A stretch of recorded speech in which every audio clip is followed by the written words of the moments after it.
Magandang buhay Pilipinas! Professor Cap TV. Tara, samahan niyo nga akong magpalit ng drive belt ng 2021 Mitsubishi Montero. So, bago tayo magpalit, usapan mo natin itong drive belt, no? So, yung drive belt kasi, base sa kanyang preventive maintenance, up to 24,000 kilometer po. So, sa auto rating, whichever comes first, 24,000 kilometer or 2 years. So, ngayon, dito sa ating Montero, meron dalawang drive belt. So, sa left side, which is the alternator side, at yung sa right side, ito naman po yung air conditioner compressor. So, may tig-isa pong belt. So, sa belt, dito po sa left side, which is the compressor alternator side, automatic tensioner po ito. So, hindi natin kailangan na mag-check yung tension niya. Automatic nga, kaya talagang nag-a-adjust na lang po siya. Dito sa right side natin, which is the aircon compressor, manual tensioner po ito. So, ibig sabihin, we need to check it. So, ilang buwan ba bago mag-check? So, based na naman po tayo sa preventive maintenance, every 6 months ang checking ng tension ng belt. So, kapag maluwag na siya, based dun sa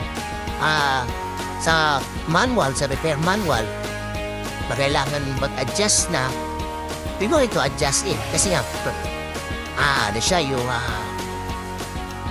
manual. Okay? So, ayun. Okay, ito nga papalitan nating drive belt. Yung Mitsubishi Montero, naka 25,000 na siya. 25,000 kilometer. So, this is the right time na magpalit na ng drive belt. So, upon the inspection na rin, so palitin na talaga siya. So, according nga doon sa ating preventive maintenance up to 24,000. So, 25 na siya. So, it's time na. O tara, let's go. Samahan niyo ako magpalit.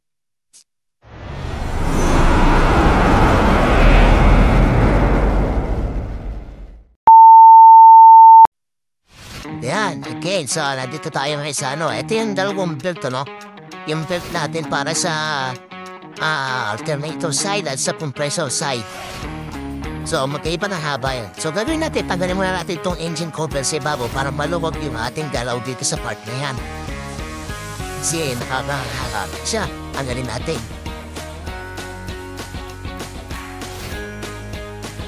Ngayon, yan, nandiyan yung ating alternative side. Yan. Yan. Doon sa banda tanan, yun yung ating yung compressor belt. Sa part na to, dito yung cover yan. Diyan nag-a-adjust yung diyan yung adjuster ng ating AC, compressor belt. Yan. Diyan sa baba ng gulong, para makakuha natin dyan. So, tanggalin muna natin yung So, I decided not to take out the, di naman tanggalin talaga.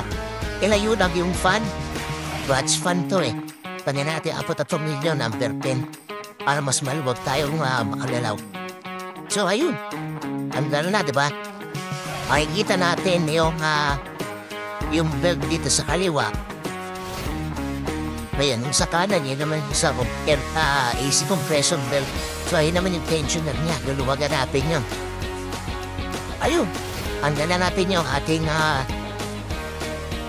yung sa alternator side belt. Maluwag na. Dahil natanggalin. Ngayon, ina natin, ayan, di ba? Tanggal na. So, una natin tanggalin dito yung yung sa AC belt kasi hindi siya matatanggal yung sa compressor. Ayun, mag-check na natin alternate ng belt.